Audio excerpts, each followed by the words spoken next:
ও নবী, আমি কি আপনাকে এতিম অবস্থায় পাই নাই? তো তা বন্ধুরা, আমি এখন চলে যাচ্ছি ভাইরাল বক্তা নায়েব আলী। সে বিভিন্ন বক্তার কণ্ঠ নকল করে ওয়াজ করতে পারে। তো আমরা এখন তার কণ্ঠে ওয়াজটা শুনবো। নায়েব, তুমি কয়টা বক্তার কণ্ঠে ওয়াজ করতে পারো? 4-5টা বক্তার কণ্ঠ। আচ্ছা, প্রথমে আমরা কোন বক্তার কণ্ঠটা শুনবো? প্রথমে আপনারা শুনবেন হলো আব্দুল খালেক শরীয়তপুরী। আচ্ছা ঠিক আছে, আব্দুল খালেক শরীয়তপুরীর একটু ওয়াজটা আমাদের শোনাও। বাবাজিরা আমার, ভাইরা আমার ভাইরা বাবাজিরা, আল্লাহ রব্বুল আলামিন আমাদেরকে দুনিয়াতে তৈয়ার করেছেন। এ বন্ধুরে, আমার আল্লাহ রব্বুল আলামিন আমাদেরকে সুন্দর করে দুনিয়াতে বানিয়েছেন।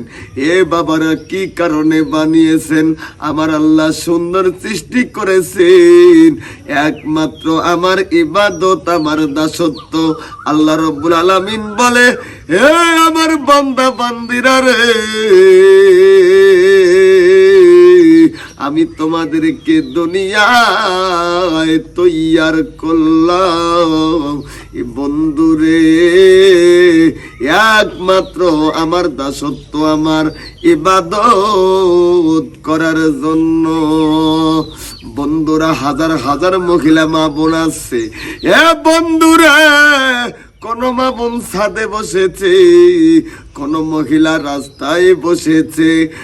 মা গো,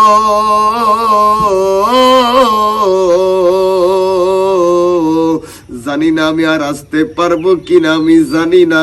তোমরা যারা আমাকে টিভির পর্দায় দেখেছো, ইন্টারনেটের মাধ্যমে, ডিসেন্টিনের মাধ্যমে দেখেছো, আমি শরীয়তপুরী তোমাদেরকে বলে যাই,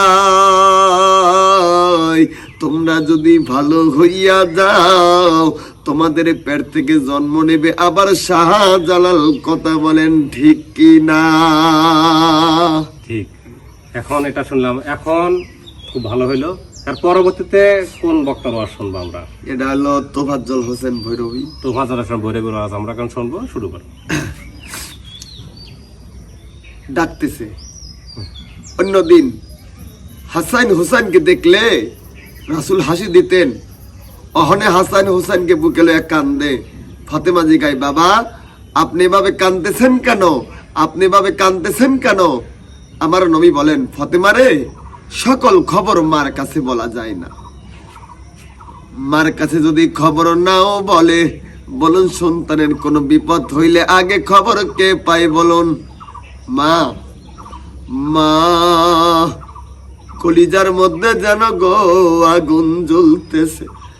বাবা গো, কিছুই যদি না বলেন, আমি ফাতেমা বুঝতে বাকি নাই। ফাতেমা রে, যা আমার আদরের নাতিদেরকে নিয়ে চল, বাড়িতে যাই। ফাতেমা একটু পরে পরে চোখের পানি মোছে। মাবুদ, আমার সন্তান বুঝি কোরবানি কবুল হয়েছে। আবার আল্লাহ কয়, ফাতেমা রে, সন্তানের জন্য মায়ের দোয়া আমি আল্লাহ কবুল করেছি। লম্বা ঘটনা। ঈদের দিন সকালবেলা হাসান হোসেন দুই ভাই বাড়ির বাইরে যায়। অনেক ছোট্ট ছেলেরা নতুন জামা পরে ঈদগায় যায়। দৌড়া জিগায়, মা সকল ছেলেরা নতুন জামা পরে ঈদগায় যায়, আমরা দুই ভাই নতুন জামা কোথায়? নতুন জামা দিবেন না? ফাতেমা বলেন, জামা তো তোমাদের হয় নাই, তাইলে কিন্তু আমরা গোসল করব না, ঈদগায় যাব না।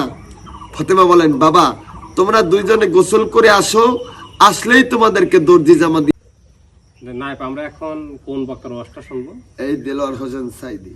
তো আমরা আসলে প্রখ্যাত আলেম এবং আমাদের একজন নাম করা বক্তা ছিলেন দেলোয়ার হোসেন সাইদি। সে মারা গেছে, তার কণ্ঠে ওয়াজ আমাদের নায়েব শোনাবে, তার কণ্ঠটা নকল করে। সবাই একটু ধৈর্য ধরে শুনেন। শুরু করুন। আমার ভাইরা, আল্লাহ রাব্বুল আলামিন ওয়াদা করছেন মুসলমানদেরকে বিজয় দান করবেন।